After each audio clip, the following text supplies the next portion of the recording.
આજે આપણે ગઈકાલે આપણે દાખલા નંબર 8 કે જે ગણેલો હતો એ આજે આપણે સ્વાધ્યાયનો દાખલા નંબર 9 જે તમને પેજ નંબર 208 ઉપર આપેલો છે તેનાથી શરૂઆત કરીશું।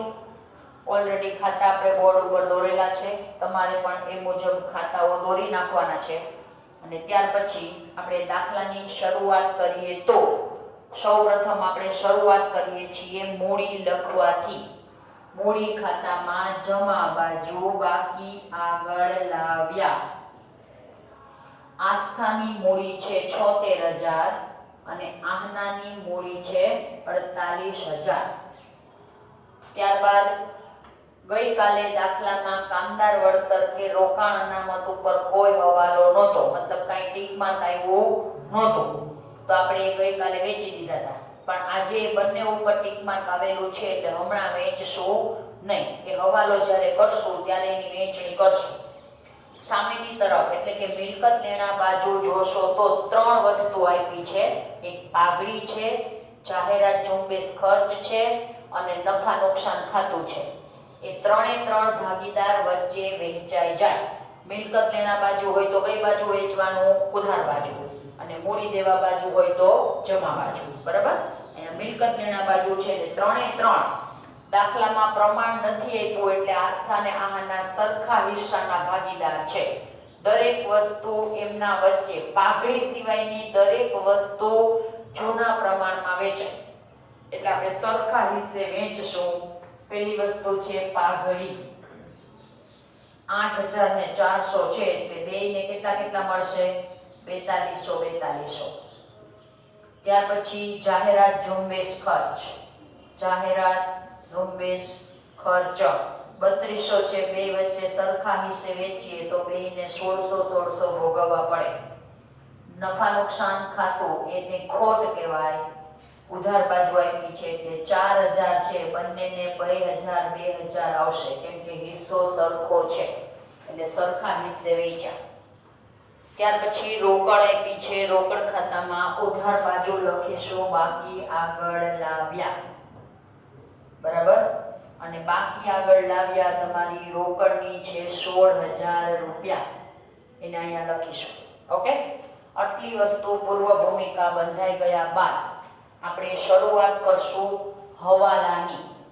આજે આપણે પેલા સોનું વાળો પહેલો હવાલો, માત્ર પહેલી વસ્તુ મૂડી વિશે જે માહિતી આપી છે એ વસ્તુ, એ જગ્યા, એ સ્થાન હંમેશા ફિક્સ જ રહે। અડધો જ હવાલો હમણાં પહેલા લેશું કે સોનું મૂડી તરીકે 80000 રોકડા લાવે છે। પાઘડીને હમણાં ભૂલી જશું, માત્ર તેને યાદ રાખશું મૂડી કેટલી લઈ આવે છે? 80000। કેવી રીતે લઈ આવે છે? રોકડમાં, એટલે તમારા ધંધામાં 80000 રૂપિયા રોકડા આવશે, બરાબર છે। રોકડ આવે એટલે રોકડ ખાતામાં ઉધાર બાજુ, કઈ બાજુ? એની એન્ટ્રી ફિક્સ જ છે, ક્યારેય બદલાશે નહીં પ્રવેશમાં। એટલે નવો ભાગીદાર જે મૂડી લઈ આવે એની કઈ બે જગ્યાએ એન્ટ્રી આવે? તો એક આવે રોકડ ખાતાની ઉધાર બાજુ અને બીજું જે ભાગીદાર હોય એના મૂડી ખાતામાં જમા। આ એની ફિક્સ જ જગ્યા છે। એન્ટ્રીમાં વિરુદ્ધનું નામ લખવાનું વિગતમાં, અહીંયા મૂડી ખાતે લખ્યું છે તો લખવાનું રોકડ ખાતે, અને અહીંયા રોકડ ખાતે લખ્યું છે તો લખવાનું સોનુના મૂડી ખાતે। ક્રોસ એન્ટ્રી, આ જગ્યા ફિક્સ છે, ક્યારેય બદલાશે નહીં। એની મૂડી આવે છે એટલે મૂડી ખાતે જમા અને રોકડા આવ્યા એટલે રોકડ ખાતે ઉધાર, બરાબર।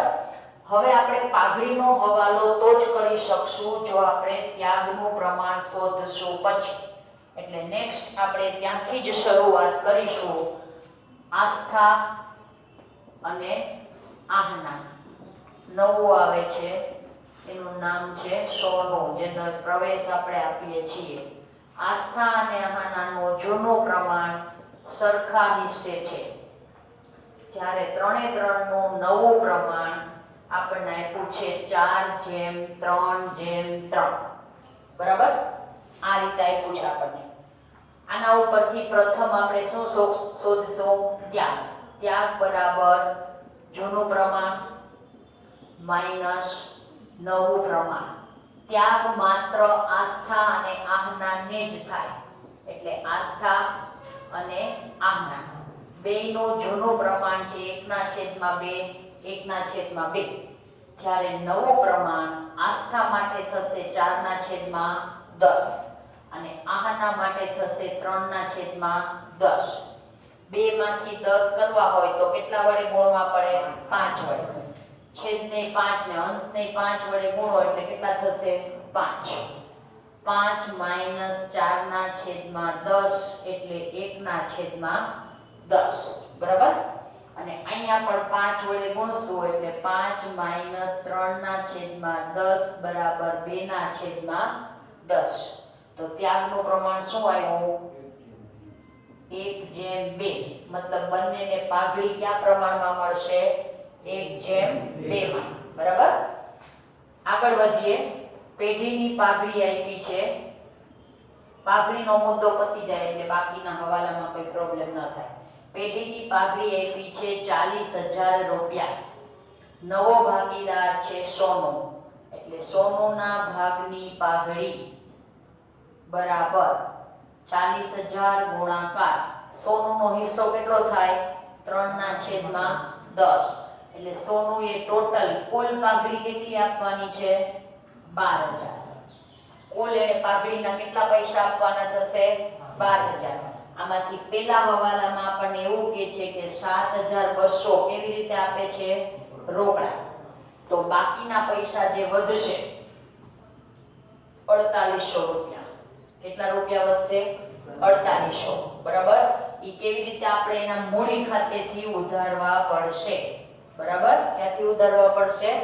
મૂડી ખાતેથી ઉધારવા પડશે. બરાબર? આ વસ્તુ સમજાઈ ગઈ એટલી બધાને? આપણે જે કંઈ પણ ગણતરીઓ કરી એ. હવે 7200 રૂપિયા પાઘડી છે ઈ રોકડમાં આવે છે. પહેલા એનું કામ બતાવી લેશું. બરાબર છે? કેમ કે બેયની એન્ટ્રી કેવી રીતે આવશે? અલગ અલગ આવશે. કેમ કે ઓલાના ખાતે ઉધાર કરવા પડશે ને. કોના ખાતે? સોનુના ખાતે. આટલા એના મૂડી ખાતેથી ઉધારવા પડશે. એટલે પેલા રોકડા કેટલા આવ્યા છે? 7200 રૂપિયા રોકડા આવ્યા છે. એટલે રોકડ આવી. આમ નોંધ થશે રોકડ ખાતે ઉધાર 7,200. તે પાઘડી આવી છે એટલે પાઘડીના પ્રીમિયમ ખાતે જમા 7,200. આ પહેલી આમ નોંધ. બીજી આમ નોંધ. પાઘડીના પ્રીમિયમ ખાતે ઉધાર 7,200. બરાબર? હવે તમે અહીંયા બે રીતે આમ નોંધ કરો. બે અલગ અલગ કરો તો પણ ચાલે. પહેલા 7,200 છે એ કયા ભાગમાં વેચી દેશો? 1/2 માં. અને પછી જે એના મૂડી ખાતેથી ઉધારવાના છે એને કેમ વેચશો? 1/2 માં. બરાબર છે? આવી રીતે તો સીધી એન્ટ્રી થશે. કેમ કે અહીંયા છે ને ઉધાર કરવા પડશે એના મૂડી ખાતે. એટલે બે આમ નોંધ નોખી નોખી જ કરવાની. પહેલા જેટલા રોકડા આપ્યા છે એ રોકડા વેચી દઈએ. બરાબર છે? રોકડા આટલા આવ્યા છે વેચી દો તો તે આસ્થાના મૂડી ખાતે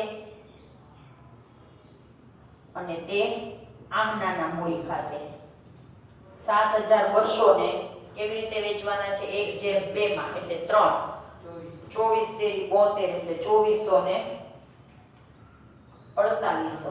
24 48. બરાબર? આવી રીતે. અને હવે હજી 4800 શું કરવાના છે? એના મૂડી ખાતેથી ઉધારવાના છે. એટલે ત્રીજી આમ નોંધ સોનુના મૂડી ખાતેથી ઉધારશું. એટલે સોનુના મૂડી ખાતે ઉધાર. કેમ કે આટલા પૈસા એ રોકડા આપતો નથી અને આ પૈસા મળશે તો આસ્થાને આહાનાના છે. એટલે તે આસ્થાના મૂડી ખાતે અને તે આહનાના મૂડી ખાતે. ઓકે? 4800 ને 3/1/2 માં 16 તેરી 48 એટલે 1600 ને 3200. ઓકે? સમજાઈ ગયું? પાઘડીનો આખો આટલું ગણતરી કરો ત્યારે તમને પાઘડીનો એક મુદ્દો થાય. બરાબર છે? સૌથી પહેલા નવું જૂનું બે પ્રમાણ હતું એટલે આપણે ત્યાગ શોધ્યો. ત્યાગ મળી ગયો. પછી પેઢીની પાઘડીમાંથી સોનુના ભાગની પાઘડી નોખી કાઢી. સોનુના ભાગની કુલ પાઘડી કેટલી થાય છે? 12,000. એમાંથી આપણને એવું કીધું છે કે સોનું 7200 રૂપિયા કેમ લઈ આવશે? રોકડા. એટલે 7200 રોકડા લઈ આવશે અને બાકીના કેવી રીતે લઈને આવશે? તો કે આપણે એના મૂડી ખાતેથી ઉધારવા પડશે. જેટલા પેલા રોકડ આવે છે એની આપણે જેમ બે આમ નોંધ કરીએ છીએ એમ કરી લેશું એટલે ભૂલ ન પડે, બરાબર? એટલે પેલા રોકડની આપણે જેમ પહેલેથી શીખતા આવ્યા છીએ એમ જ રોકડ ખાતે ઉધાર તે પાઘડીના પ્રીમિયમ ખાતે જમા, અને પછી પાઘડીના પ્રીમિયમ ખાતે ઉધાર તે આસ્થા અને આહનાના મૂડી ખાતે જમા.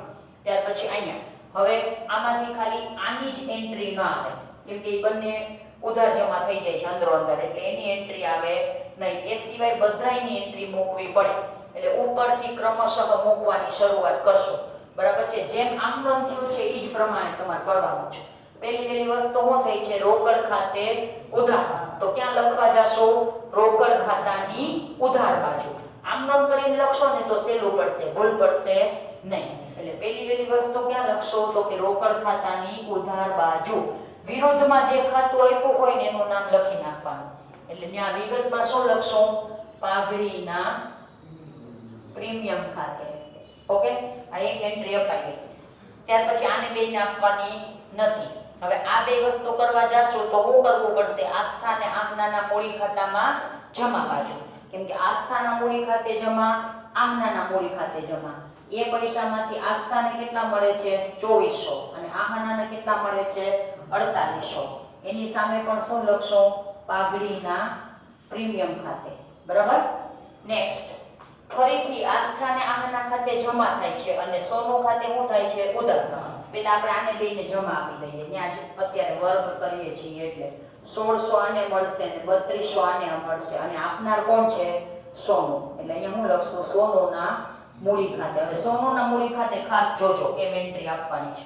સોનુના મૂડી ખાતે ઉધાર થાય કેટલા? 4800, પણ બે પૈસા અલગ અલગ લખવાના, ભેગા 4800 લખવાના નથી. આ ખાસ શીખજો, બરાબર? કેમ કે નિવૃત્તિમાં બધી એન્ટ્રી આમ જ આવશે. આ અત્યારે જ આપણે આપીએ છીએ એમ 1600 સોનુના મૂડી ખાતે ઉધાર કરવા છે 4800, પણ પૈસા અલગ અલગ લખવાના. અહીંયા 1600 ને અહીંયા 3200. કેમ કે 1600 કોને આપશે? તો કે આસ્થા. એટલે એની સામે શું લખવું પડશે? આસ્થાના મૂડી ખાતે. અને 3200 કોને જશે? આહનાને. તો એની સામે શું લખવું પડશે? આહનાના મૂડી ખાતે. અહીંયા આપણા 3 અત્યંત અગત્યના હવાલા પૂરા થયા, બરાબર? હવે નેક્સ્ટ આગળ વધીએ. આટલું સમજાઈ ગયું બધાને? કોઈને કઈ ક્વેશ્ચન નથી ને? નેક્સ્ટ ગઈકાલે કામદાર ભાઈ હું લખવાનો ટાઈમ આપીશ. સર આવશે ને તો ઈ આપશે, કેમ કે એનો ઘણો બધો કોર્સ ચાલી ગયો છે, મને ખબર છે. કોઈ લેક્ચર મૂકે કે ન મૂકે, નિકુંજ સરના તો હોય જ. અહીં સમજો ને બાપા, ભેગો નહીં થાય હોય. ભલે 5 જ દાખલા છે પણ 5માં મગજ પૂરેપૂરો જ હોય છે. આગળ 3 હવાલાનું આપણું કામ પૂરું. ગઈકાલે કામદાર અકસ્માત ઉપર હવાલો નહોતો. જો શાંતિથી સમજજો, બે સિચ્યુએશન સમજાવીશ અને આગળ એવા હવાલા પણ આવશે. આ બધા હવાલા છે ને અહીંયા સમજી લેશો. પાછું આનું આ જ બધું નિવૃત્તિમાં રિટર્ન પાછું થશે. એટલે 2 ચેપ્ટરમાં એક જ સરખો ભણવાનું છે. મગજમાં બરાબર ફિટ કરી લો, બરાબર? આ ગોખવાથી ગોખાવાનું નથી, સમજી લેજો. આખા એકાઉન્ટમાં જેને પ્રવેશ ને નિવૃત્તિ આવડી ગયા ને એટલે તમે 90 થી 95 એ પહોંચી જાઓ. ક્યારે પહોંચશો? પ્રવેશ, નિવૃત્તિ, શેરમૂડી આવડે તો જ. અને ત્રીજું પેઢીના વાર્ષિક હિસાબ. આ 4 વસ્તુ આવડે ને એટલે તમને 90 ઉપર જતા કોઈ ન રોકી શકે. ઈ 4 ન આવડે ને એટલે પાસ થવાના ફાફા થઈ જાય. કેમ કે મોટા ભાગનો હિસ્સો ઈ લોકો રોકે છે, બરાબર? એટલે ડરાવતા નથી, ખાલી સમજો એમ. ડરવાનું તો આવતું નથી. હાલો આગળ. કામદાર વળતરનો દાવો 3200 મંજૂર કર્યો. પહેલા તો કામદાર વળતર એટલે શું સાંભળો. કામદાર વળતર એટલે તમારા પેઢીમાં કામ કરનાર કોઈ કારીગરને નુકસાની થાય, મતલબ કામ કરતા એને કંઈક ઈજા થાય તો આપણે એને વળતર આપવું પડે ને. આપણા કારખાનામાં કામ કરતા હોય, દાજી ગયા, પડી ગયા, હાથ ભાંગ્યો, આવું કંઈક કામ કરતા થયું તો આપણે એને વળતર આપવું પડે, બરાબર? આવા પૈસા આપણી પાસે પડ્યા છે 4800 રૂપિયા છે. કેટલા છે? 4800 છે આપણી પાસે જમા પૈસા પડ્યા છે, બરાબર? એમાંથી તમારે એક કામદારને કેટલા દેવાના છે? 3200. મતલબ અત્યારે તમે 4800 વેચી શકો નહીં. જે 3200 છે એ પેલા નોખા કાઢી લેવા પડે, તમારે જે કામદારને દેવાના છે એને. હજી દેવાના છે, દાવો મંજૂર થયો છે, ચૂકવવાના નથી. બરાબર, માત્ર દાવો મંજૂર થયો છે, હજી અત્યારે આ સ્ટેજે પૈસા ચૂકવવાના નથી. મંજૂર થયો છે, ભવિષ્ય માટે આપણું દેવું કહેવાય. એટલે મૂડી દેવા બાજુ કેટલા હવાલામાં આપ્યા છે એ પૈસા લખશું 3200 રૂપિયા. માછડે ન ચડાવવાનું હોય ને ત્યાં મૂડી હોય. કામદાર વળતરનો દાવો અથવા કામદાર વળતર ભંડોળ એમ લખશો તો પણ ચાલશે.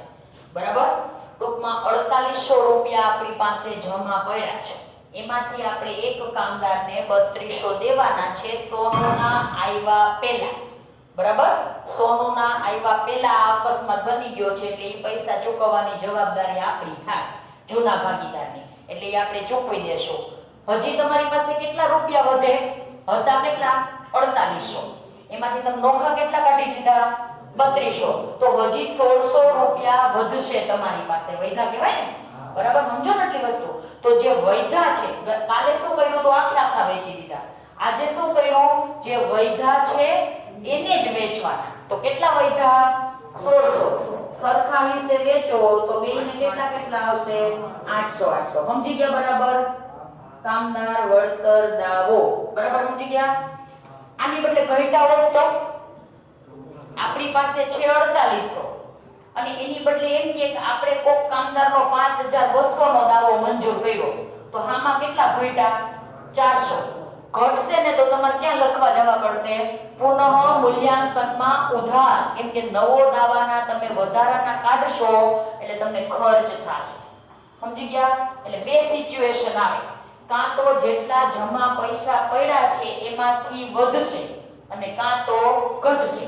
જો વધશે તો જેટલા વધે એટલા વેચી દેવાના અને જો ઘટે તો ક્યાં લખવાના? પુનઃ મૂલ્યાંકનની ઉધાર. ઓકે, બે સિચ્યુએશન સમજાવી દીધી. એવા દાખલા આવશે. કામદાર અકસ્માત વળતર ક્લિયર. નેક્સ્ટ, એ પણ આટલું જ વ્યવસ્થિત સમજાવું એટલે સમજી લેજો. એ પણ બહુ મોસ્ટ આઈમ્પી છે. રોકાણો 19200 માં આહના લઈ જશે. પેલા તો આહના લઈને જ વહી જાય છે. કોક કઈક વસ્તુ લઈને વહી જાય તો નવા પાકા સરવૈયામાં આવે નહીં. એટલે પેલી વાત, રોકાણો નવા પાકા સરવૈયામાં ક્યાંય આવશે નહીં. જે વસ્તુ નીકળી જાય છે ઈ હવે આવે નહીં. આહના કેટલામાં લઈ જાય છે? 19200 માં. આહના લેનાર છે એટલે પેલા તો એના મૂડી ખાતે ઉધાર. લેનાર ખાતે શું થાય? ઉધાર. હું લઈ જાય છે? રોકાણ. ચાલો, આટલું સમજાઈ ગયું. આગળ 20000 ના રોકાણ આહના લઈ કેટલામાં જાય છે? 19200 માં. મતલબ કેટલા રૂપિયાની નુકસાની ગઈ? 800 રૂપિયા. 800 રૂપિયાની નુકસાનીની સામે તમારી પાસે ભંડોળ કેટલું છે? 1600. તો નુકસાની હોય ને તો એને ઘટાડો થાય તો વા નહીં બતાવવાનો, પેલા આમાંથી કાઢી લેવાનો. આ પૈસા આપણે એટલા જ માટે રાખ્યા હતા નોખા કે ભવિષ્યમાં રોકાણોની કિંમતમાં વધારો ઘટાડો થશે તો આપણે અહીંયાથી ઉપયોગમાં લેશું. બરાબર છે? વધારો થાય તો ત્યાં ઉમેરવા નથી જવાના, પણ ઘટાડો થાય તો જ વધઘટ ભંડોળનો ઉપયોગ કરવાનો છે. અહીંયા ઘટાડો થયો. કેટલા રૂપિયાનો ઘટાડો થયો? 800. તમારા 800 રૂપિયાના ખર્ચની સામે તમારી પાસે જમા પૈસા કેટલા છે? 1600. 1600 માંથી 800 કાઢી નાખો. ઈ નુકસાની ત્યાંથી માંડી વાળી આપણે. બરાબર, તોય હજી કેટલા વૈધા? 800. ઈ વૈધા ઈ વેચી દેવાના. બેયને કેટલા મળશે? 400. રોકાણ વધઘટ અનામત. બરાબર, આની બદલે ઘટ્યા હોત તો પુનઃ મૂલ્યાંકનમાં ઉધાર. સમજી ગયા? બંને વસ્તુમાં સેમ જ છે. કામદાર અનામત ને રોકાણ વધઘટ અનામત બેયમાં તમારા ભંડોળ જેટલું તમારી પાસે પડ્યું છે એના કરતા ઓછો ખર્ચો હશે તો પૈસા વધશે અને પૈસા વધે તો ભાગીદાર વચ્ચે વેચી દેવાના, પૈસા ઘટે તો પુનઃ મૂલ્યાંકનમાં ઉધાર કરવાના. બરાબર છે? સમજી ગયા? નેક્સ્ટ, રોકાણો પર મળવાનું બાકી વ્યાજ 2400 નોંધેલ નથી. સોનુના આવતા પહેલા આપણા એક રોકાણો છે જેના ઉપર આપણને વ્યાજ મળવાનું છે, બરાબર. હજી મળ્યું નથી, મળવાનું છે, ભવિષ્યમાં મળવાનું છે એમ સમજી અને આપણે અહીંયા પુનઃ મૂલ્યાંકનમાં અત્યારે શું કરશું? જમા. કેટલું વ્યાજ છે? 2400. મળવા બાકી રોકાણ વ્યાજ. હજી મળ્યું નથી પણ મળે એટલે આપણને આવક થાય એ સમજીને જમા કરી દેવાનું, બરાબર. બીજું, જેની પાસેથી મળવાનું છે એની પાસે આપણું લેણું કહેવાય. એટલે મળવા બાકી વ્યાજ 2400. જેની પાસેથી મળવાનું છે એની પાસે આપણું શું કહેવાય? લેણું, બરાબર. ચાલો, મહત્વનો અને સરસ મજાનો હવાલો છે. લેણદારે લખેલી દેવી હોંડી 2000 સ્વીકારી. સાંભળજો. લેણદાર એટલે જેની પાસેથી તમે ઉધાર ખરીદી કરી છે. એ ઉધાર ખરીદી વાળાને તમે કેટલા ચૂકવી દીધા છે? 2000, બરાબર. તમે એને 2000 ચૂકવી દીધા કહેવાય, બરાબર છે. એટલે એટલા તમારા લેણદાર હોય શું થાય? ઘટે, બરાબર. તમે એને 2000 ચૂકવ્યા, એની સામે દેવી હોંડી શું થાય? વધે. એટલે લેણદાર ઘટે, દેવી હોંડી વધે, બરાબર છે. એટલે એકમાં પ્લસ, એકમાં માઈનસ. લેણદારમાં ઉમેરશું અને દેવી હોંડીમાંથી બાદ કરશું. લેણદારો તમને આપ્યા છે 12000. એમાંથી એક દેવી હોંડી આપણે ચૂકવી છે એટલે એટલા લેણદાર તમારા ઘટી જાય, બાદ ઘટાડો 2000 નો. તો હવે તમારા લેણદાર કેટલા રહ્યા? 10. એની સામે દેવી હોંડી કેટલી આપી છે? 6000 ની. તમે એક લેણદારને આપો છો એટલે પ્લસ એમાં શું થશે? વધારો 2000 નો. એટલે દેવી હોંડી હવે કેટલી થઈ જશે? 8000 ની, બરાબર. આગળ વધીએ. નેક્સ્ટ, જમીન મકાનની ચોપડે કિંમત બજાર કિંમત કરતા 20% ઓછી છે. તમને જે દાખલામાં આપી હોય એને કેવી કહેવાય? ચોપડે કિંમત. કેવી કહેવાય? ચોપડીમાં આપી એટલે ચોપડે કિંમત, બરાબર. તમને જે આપી છે એ ચોપડે કિંમત છે. તમારી જમીન મકાનની ચોપડે કિંમત કેટલી છે? ચોપડે કિંમત છે 40000, બરાબર. હવે તમને શું કહે છે કે ચોપડે કિંમત જેટલી છે ને એના કરતા બજારમાં જે ચોપડે કિંમત છે એ બજાર કિંમત કરતા 20% ઓછી છે. મતલબ આ 20% ઓછી છે, બરાબર. તો આપણે ધારવું પડશે કે ધારો કે ચોપડે કિંમત